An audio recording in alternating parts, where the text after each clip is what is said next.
غیر مسلح کرنے کے عمل پر عمل درآمد کے حوالے سے بورڈ آف پیس کے تحت پیش رفت کا خیر مقدم کرتا ہے۔ پھر آگے ڈونلڈ ٹرمپ کی تعریفیں ہیں، پھر انہوں نے امید کا اظہار کیا کہ اقوام متحدہ کی قراردادوں کے مطابق ایک فلسطینی ریاست بھی مستقبل میں بن جائے گی 1967 سے پہلے والی پوزیشن پر۔ تو یہ تو ایک مطالبہ ہے یا ایک خواب ہے، لیکن ڈونلڈ ٹرمپ نے اور نیتن یاہو نے ایسا کوئی وعدہ نہیں کیا، اور لگاتار وہ خلاف ورزی کر رہے ہیں جنگ بندی کے معاہدے کی۔ 1000 کے قریب فلسطینی شہید ہوئے ہیں جنگ بندی کے بعد سے لے کر اب تک، لیکن اس پہ کسی نے آواز نہیں اٹھائی۔ لیکن جیسے ہی نیتن یاہو اور ڈونلڈ ٹرمپ ایک چیز کرتے ہیں تو شہباز شریف صاحب تعریفوں کے پل باندھ دیتے ہیں، جبکہ D G I S P R ہمیں سناتے ہیں سورہ آل عمران کی آیت نمبر 28، جس میں وہ کہتے ہیں کہ اے ایمان والو، مسلمانوں کو چھوڑ کر کافروں کو دوست مت بناؤ، اگر تم ایسا کرو گے تو تم مسلمانوں میں سے نہیں ہو۔ یہ جناب D G I S P R فرما رہے ہیں۔ اب D G I S P R نے پاکستانیوں کو ملک سے وفاداری یاد دلائی۔ انہوں نے کہا جی ملک کا آپ کو وفادار ہونا ہے، آرٹیکل 5 کا انہوں نے حوالہ دیا۔ اب پاکستانی ایک سوال اٹھا رہے ہیں لگاتار سوشل میڈیا پہ، وہ یہ کہہ رہے ہیں کہ آپ تو ہمیں آئین یاد دلا رہے ہیں کہ آرٹیکل 5 کے تحت آپ نے وفادار رہنا ہے، اور ہر پاکستانی پاکستان کا وفادار ہے، وہ ووٹ بھی ڈالتا ہے، وہ ٹیکس بھی دیتا ہے، وہ قانون کے مطابق چلتا ہے، اور وہ کوشش کرتا ہے کہ ہر غلط چیز کی نشاندہی بھی کرے اور ریاست کے ساتھ وفادار رہے۔ لیکن پاکستان کی ملٹری اسٹیبلشمنٹ یا ملٹری جرنلز، کیا وہ اپنے حلف سے غداری کرتے ہیں یا نہیں کرتے؟ وہ اپنے حلف کی خلاف ورزی کرتے ہیں۔ ابھی یہ جو پریس کانفرنس کی D G I S P R نے، آپ اگر اس کو نیوٹرلی دیکھیں تو انہوں نے ایسی چیزوں کے بارے میں بات کی، ان چیزوں میں مداخلت کی جن میں وہ نہیں کر سکتے، اور سیاسی نوعیت کے انہوں نے سٹیٹمنٹ دیے جو انتہائی افسوسناک ہے۔ ایسے سٹیٹمنٹ ان کو نہیں دینے چاہیے تھے۔ ملیحہ لودھی صاحبہ یہ بڑی زبردست ایکسپرٹ ہیں اور تجزیہ کار ہیں دفاعی نقطہ نظر سے، اور جو ہے ان کی ایک ایکسپرٹی جو ہے خارجہ امور میں بھی ہے۔ تو انہوں نے ایک سٹیٹمنٹ دیا کہ جب آپ ملک نہیں چلا سکتے تو پھر قصور نظام کا قرار دے دیتے ہیں۔ آخر آپ کتنے غیر مخلص ہو سکتے ہیں؟ اگر آپ کے دور حکومت میں نظام کولیپس کر گیا ہے تو پھر اقتدار چھوڑ دیں اور ایک طرف ہو جائیں۔ یہ جناب ملیحہ لودھی صاحبہ نے بھی کہہ دیا۔ باقی لوگ بھی اس طرح کے سٹیٹمنٹ دے رہے ہیں۔ جناب آپ کو لگتا ہے کہ آپ نے نظام کولیپس کر دیا ہے تو نظام تو عاصم منیر صاحب چلا رہے ہیں، تو اگر عاصم منیر صاحب کا نظام کولیپس ہو گیا ہے تو پھر آپ کو اقتدار چھوڑ دینا چاہیے۔ رانا ثناء اللہ صاحب نے ڈرتے ڈرتے محسن نقوی کو جواب دیا، لیکن نام لیے بغیر جواب دیا۔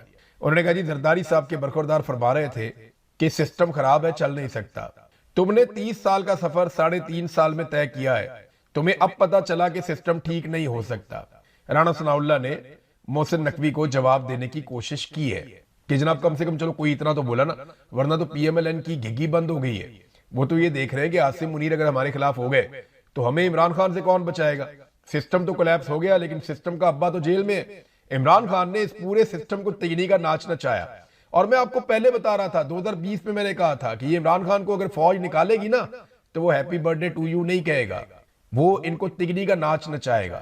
وہ نواز شریف کی طرح پوچھے گا نہیں کہ مجھے کیوں نکالا، وہ ان کو بتائے گا کہ مجھے کیوں نکالا، اور عمران خان نے ان کو وہیں لا کر کھڑا کر دیا۔ ایک تو انہوں نے خودکشی کی، حالات کو اس نہج تک لے آئے، اور دوسری جانب لگاتار کشمیر میں حالات ان کے ہاتھ سے نکل رہے ہیں۔ کشمیر کی صورتحال میں آپ کو بتا دیتا ہوں۔ سب سے پہلے تو ایک مراد سعید کا سٹیٹمنٹ ہے، وہ بھی آپ سن لیں۔ مراد سعید نے بھی جواب دیا ہے D G I S P R کو۔ جواب تو بڑا تفصیلی ہے، لیکن مختصر میں آپ کو بتاتا ہوں لب لباب کیا ہے جو مراد سعید نے کہا۔ انہوں نے کہا D G I S P R نے آج پاکستانیوں کی شہادتوں کا ذکر کیا، کتنی بے شرمی سے شہادتوں کا ذکر کرتے ہوئے کہا کہ ہماری کارکردگی اچھی ہو گئی ہے، کیونکہ پچھلے سال ہمارے ایک شہید کے بدلے 2 دہشت گرد مرے، اس سال ایک شہید کے بدلے ہم نے 2.5 دہشت گرد مارے۔ لیکن یہ بھی بتایا نا کہ آپ کے اپنے کتنے شہید ہو گئے، اور دہشت گردی میں متاثرہ ممالک میں پاکستان صف اول میں سب سے اگلی صف میں آ کر کھڑا ہو گیا پوری دنیا میں۔ میں نے اپنی کتاب میں لکھا کہ کیسے ان دہشت گردوں کو واپس لانے کے لیے دلائل دیے جا رہے تھے، لیکن عمران خان کا جواب تھا ایبسلیوٹلی ناٹ۔ پھر عمران خان کی حکومت گرا کر پی ڈی ایم کو لایا گیا، انہوں نے کوئی اعتراض نہ کیا، اور اگست کے پہلے ہفتے ہی دہشت گردوں کی واپسی شروع ہو گئی۔ میں چیخ چیخ کر بتا رہا تھا کہ یہ غلط ہو رہا ہے، ہمیں دوبارہ دہشت گردی کی آگ میں جھونکا جا رہا ہے۔ لیکن آپ D G I S P R کے اکاؤنٹ کی پریس کانفرنسز سن لیں، یہ کہتے جھوٹ بول رہا ہے، پروپیگنڈا کر رہا ہے۔ بارڈر پر باڑ لگے ہوئے ہیں اور اس کے باوجود دہشت گرد واپس کیسے آ گئے؟ چوکیاں خالی کیوں کروائی گئیں؟ جو دہشت گرد قیادت کر رہے ہیں وہ فوج کی تحویل میں تھے۔ مراد سعید نے بہت سارے سوالات اٹھا دیے اور پاکستانیوں کو کہا کہ وہ بھی سوال اٹھائیں۔ تو یہ وہ چیزیں ہیں جن کا جواب یہ تو دیتے ہی نہیں ہے نا، جواب وہ تو اپنے آپ کو جواب دے سمجھتے ہی نہیں ہے۔ اور جو صحافی وہاں پہ بیٹھے ان کے لیے بہت مشکل ہے بلکہ ممکن ہی نہیں ہے کہ وہ اس قسم کا سوال کر سکیں D G I S P R کے سامنے۔ اب ناظرین، آزاد کشمیر کے جو حالات ہیں وہ گلے کی ہڈی بن گئے، لوگ منتشر نہیں ہو رہے، اور یہ سب سے بڑا پرابلم ہے۔ نارملی کیا ہوتا ہے کہ آپ گولی چلاتے ہیں، 10 15 20 25 بندے مارتے ہیں، لوگ منتشر ہو جاتے ہیں۔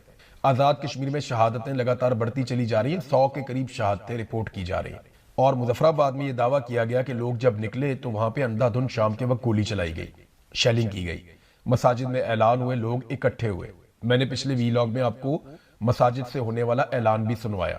اب مظفر آباد میں بھی لوگ نکل آئے، سڑکوں پہ اکٹھے ہو گئے، پورے مظفر آباد میں لاک ڈاؤن ہو گیا، اور لوگ وہاں پہ بھی دھرنا دے کر بیٹھ گئے۔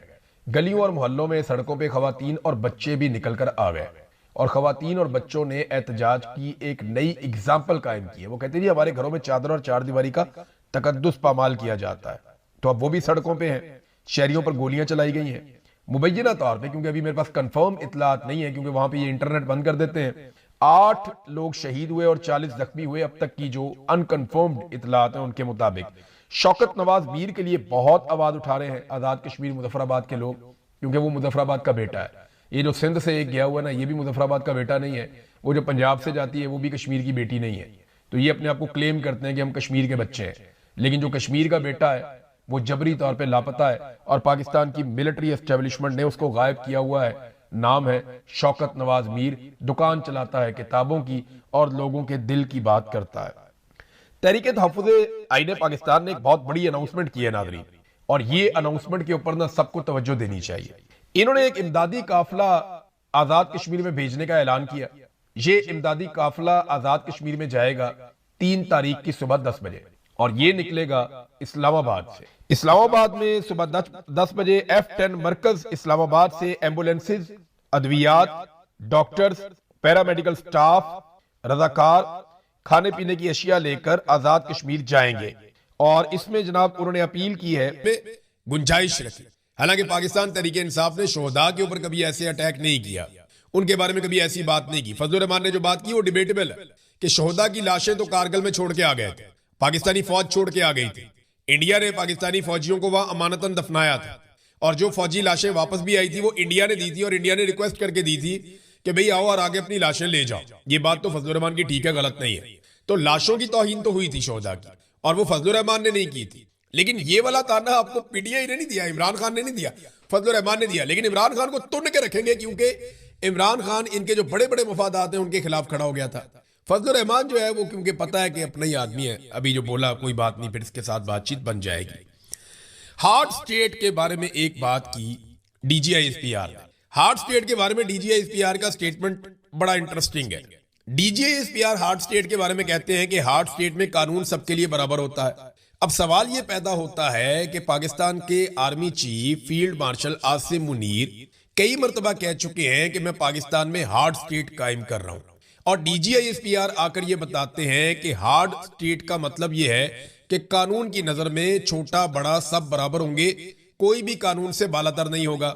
اب ہارڈ سٹیٹ کی خواہش رکھنے والے اور ہارڈ سٹیٹ بنانے والے فیلڈ مارشل عاصم منیر نے قانون سے استثنا پھر کس چکر میں لے لیا؟ بھئی ایک طرف آپ ہارڈ سٹیٹ کی ڈیفینیشن یہ دیتے ہیں، آپ تعریف کرتے ہیں کہ جناب ہارڈ سٹیٹ کا مطلب ہے قانون سب کے لیے برابر، پھر آپ کہتے ہیں ہم ہارڈ سٹیٹ بنا رہے ہیں، پھر آپ خود قانون سے استثنا لے لیتے ہیں کہ جناب قانون سب پہ لاگو ہوگا، میرے پہ لاگو نہیں ہوگا۔ تو یہ کون سی ہارڈ سٹیٹ ہے؟ لوگوں کو بیوقوف بنا رہے ہیں نا، کہتے ہیں ہارڈ سٹیٹ لا رہے ہیں، اس طرح کی سٹیٹ بن جائے گی، اور پھر اس میں سے اپنے آپ کو نکال دیتے ہیں کہ جناب ہم کوئی جرم کریں تو ہمیں کوئی نہ پوچھے، کوئی اور جرم کرے تو اس کو جواب دینا پڑے۔ اب اس میں ناظرین بلوچستان کے حوالے سے D G I S P R نے کچھ باتیں کی ہیں۔ بلوچستان میں وہ کہہ رہے ہیں جی ہم کسی ایلیٹ سے یا کسی سردار سے کوئی بات نہیں کریں گے۔ کچھ ایلیٹ اور سردار یہ چاہتے ہیں کہ 1947 سے پہلے والا سٹیٹس کو برقرار رہے، وہ سٹیٹس کو یہ کہتے ہیں غریب کا بچہ پڑھے لکھے نہ، ترقی نہ کرے، ڈاکٹر نہ بنے، انجینئر نہ بنے، فوج میں نہ جائے، کاروبار نہ کرے، کچھ نہ کرے، کیونکہ وہ میرا غلام رہے، بندوق اٹھا کے میرے لیے چلتا رہے۔ مسئلہ تو ٹھیک ہے، لیکن D G I S P R آپ کا اس سے کچھ لینا دینا نہیں ہے، نہ آپ نے اس کو ٹھیک کرنا ہے، نہ بلوچستان میں تعلیم کا کام آپ نے کرنا ہے، نہ بلوچستان میں ہیلتھ کا کام آپ نے کرنا ہے، نہ بلوچستان میں انفراسٹرکچر آپ نے ڈیولپ کرنا ہے، نہ وہاں کی اکانومی آپ نے بہتر کرنی ہے، نہ وہاں کی معدنیات میں آپ کا کوئی حصہ ہے۔ وہاں کی پالیسیز وہاں کے عوامی منتخب نمائندے بنائیں گے، آپ لاگے کٹ پتلیاں بٹھا دیتے ہیں۔ تو وہ کٹپتلیاں یہی کر رہی ہیں، کبھی آپ سرداروں کے ساتھ مل جاتے ہیں، کبھی آپ لاگے اپنی کٹپتلیاں بٹھا دیتے ہیں۔ ڈاکٹر کی آپ نے بات کی تو مارنگ بلوچ پڑھی لکھی ہے نا، وہ تو سردار نہیں ہے، وہ تو ایلیٹ نہیں ہے، اس کا تو باپ قتل کر کے پھینک دیا تھا، مسخ شدہ لاش آ گئی تھی اس کے باپ کی، تو وہ تو انسانی حقوق کی بات کرتی ہے، اس کو جیل میں کیوں ڈالا ہوا ہے؟ اس کا کوئی جواب ہے آپ کے پاس؟ وہ جو باقی لوگ ہیں جیلوں کے اندر، جو پڑھے لکھے لوگ ہیں، پروفیسرز ہیں، جنہیں جبری طور پہ لاپتہ کیا ہے، ان لوگوں کا کیا قصور ہے؟ صحافیوں کو وہاں جبری طور پہ لاپتہ کر دیا جاتا ہے، جو آدمی بولے، سوال اٹھائے، نشاندہی کرے، اسے وہاں پہ غائب کر دیا جاتا ہے۔ سرداروں کا صرف بہانہ ہے، وہ کہتے ہیں نہیں سردار چاہ رہے ہیں کہ ہمیں سمگلنگ کی اجازت دی جائے، ہم تیل سمگل کریں، ہمیں پرمٹ جاری کیے جائیں، ہم جو ہے یہاں پہ منشیات سمگل کریں، ہمیں پرمٹ جاری کیے جائیں۔ بھئی منشیات کوئی اور سمگلنگ جو ہے اس کے پرمٹ ہوتے ہیں، یعنی یہاں سمگلنگ کے بھی پرمٹ جاری کیے جاتے ہیں؟ ہمیں تو پہلی دفعہ سنا ڈی جی صاحب آپ سے۔ اور دوسری بات یہ ہے کہ جتنا بارڈر ہے بلوچستان کا اور افغانستان کا، یا خیبر پختونخوا کا اور افغانستان کا، وہاں پہ تو ساری کی ساری ایف سی بیٹھی ہوئی ہے، فوج بیٹھی ہوئی ہے۔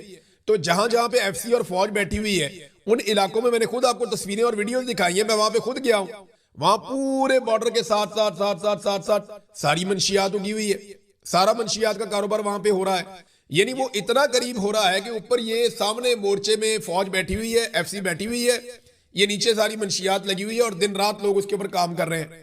آپ کی پستول کی رینج کے اندر، میں گن کی رینج بھی نہیں کہہ رہا، چھوٹے ہینڈ گن پسٹل کی رینج کے اندر لوگ کام کر رہے ہیں، یہ والا سارا، اور منشیات کا کاروبار کر رہے ہیں۔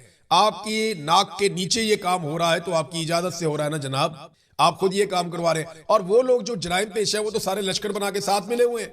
تو یہ اس طرح نہیں آپ کر سکتے کہ جناب سرداروں پہ ڈال دیں، کبھی اس پہ ڈال دیں، کبھی اس پہ ڈال دیں۔ میرے خیال میں اپنے گریبان میں جھانکنا پڑے گا۔ دیکھیں نا کتنے آرام سے D G S P R نے ایک سٹیٹمنٹ دیا کہ بلوچستان کے جو حالات ہیں اس پہ مس گائیڈ کیا جاتا ہے۔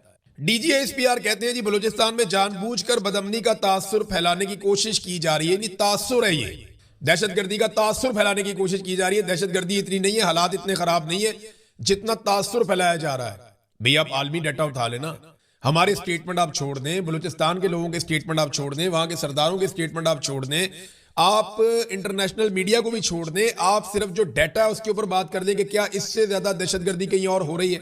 وہ پوری ٹرین پہ قبضہ کر لیتے ہیں، پورے شہر کو خالی کروا لیتے ہیں، جب دل کرتا ہے پولیس کی گاڑیاں چھین لیتے ہیں، جب دل کرتا ہے بینک کھولتے ہیں، وہاں سے پیسہ لے کر چلے جاتے ہیں، جب دل کرتا ہے جس سڑک کے اوپر چاہتے ہیں وہاں پہ گاڑیاں روک کے انہیں آگ لگا دیتے ہیں، جب دل کرتا ہے لوگوں کو اغوا کر لیتے ہیں، پولیس والوں کو بھی اغوا کر کے لے جاتے ہیں، لیویز والوں کو بھی اغوا کر کے لے جاتے ہیں اور انہیں قتل کر کے پھینک دیتے ہیں، اور سیکیورٹی پہنچتی بھی نہیں ان کی حفاظت کے لیے۔ تو اگر ان ساری چیزوں کو پلس اور مائنس کریں تو یہ تاثر پھیلانے کی کوشش نہیں کی جا رہی، یہ آئینہ دکھایا جا رہا ہے کہ دہشت گردی ہو رہی ہے، اس کو روکو۔ اسی طرح 1971 میں جب پاکستان ٹوٹ رہا تھا، اس دور میں جو لوگ نشاندہی کرتے تھے نا، ان کے بارے میں اس دور کے بھی D G I S P R یا اس طرح کے لوگ جو ہیں وہ یہ سٹیٹمنٹ دیا کرتے تھے، وہ اسی طرح سے بات کرتے تھے، جناب یہ تو غلط فہمی پھیلائی جا رہی ہے، وہاں تو حالات سارے ٹھیک ہیں، یہ تو تاثر بنایا جا رہا ہے، وہ تو ہمارے کنٹرول میں ہے، ہمارے بھائی ہیں، ہم سارے اکٹھے ہیں، ہمیں کوئی شکست نہیں دے سکتا، ہم جناب لڑیں گے، ہم کھڑے ہیں اپنی جگہ کے اوپر، مکمل کنٹرول ہے۔ صبح پتہ لگا جی یہاں پہ تو سرنڈر ہو گیا۔ اگر اس وقت آپ ان لوگوں کی بات سن لیتے جو آپ کو حقائق بتا رہے تھے تو آپ کو 90,000 فوجیوں کو ہتھیار نہ پھینکنے پڑتے اور نہ پاکستان دو ٹکڑے ہوتا۔ لیکن اس وقت بھی آپ نے آنکھیں بند رکھی ہیں اور آج بھی اسی طرح کہہ رہے ہیں، ایسا لگتا ہے کہ آنکھیں بند ہیں، آج بھی بند ہیں۔ پھر ایک اور چیز کہی D G I S P R نے، یہ بھی بڑی امپورٹنٹ ہے، انہوں نے ریاست سے وفاداری کا ایک تقاضا کیا کہ جناب ریاست سے وفادار ہونا چاہیے، اور اس کے لیے انہوں نے ایک آرٹیکل کا حوالہ بھی دیا۔ آرٹیکل 5 کے بارے میں کہا کہ جی بڑا کلیئرلی وہ بتاتا ہے کہ آپ کو ریاست کے ساتھ وفادار رہنا ہے۔ اب ریاست سے وفاداری ہوتی کیا ہے؟ اس کی کوئی ڈیفینیشن ہے، کوئی تعریف آپ بتائیں گے؟ ریاست سے وفاداری کا فرض ہے کیا؟ لوگ اپنا ٹیکس جمع کروائیں، لوگ ٹیکس دیتے ہیں، ٹیکس چوری ہو جاتا ہے۔ وفاداری کا تقاضا یہ ہے کہ آپ ووٹ ڈالیں، لوگ ووٹ ڈال کے آتے ہیں، ووٹ چوری ہو جاتا ہے، حکومت ہی کسی اور کی بنا دیتے ہیں۔ لوگ جناب ظلم کے خلاف بات کرتے ہیں، ایک اچھا جو ریاستی شہری ہے جو وفادار ہے اپنی ریاست کا، وہ ظلم کے خلاف بولے گا، اسے گولی مار دیتے ہیں، جو مارا جاتا ہے اس کی لاش چھپا لیتے ہیں۔ اگر کسی ادارے کو یا کسی شخص کو اس کی غفلت یاد دلائیں یا یہ بتائیں کہ جناب آپ نے یہ حلف کی خلاف ورزی کی ہے تو اسے اغوا کر لیتے ہیں۔ کیا ریاست سے وفاداری صرف فوٹ پالش ہے اور کچھ نہیں ہے؟ پھر ایک ریڈ لائن کا بھی تذکرہ کیا D G I S P R نے۔ بہرحال کل ملا کے یہ ہے کہ D G I S P are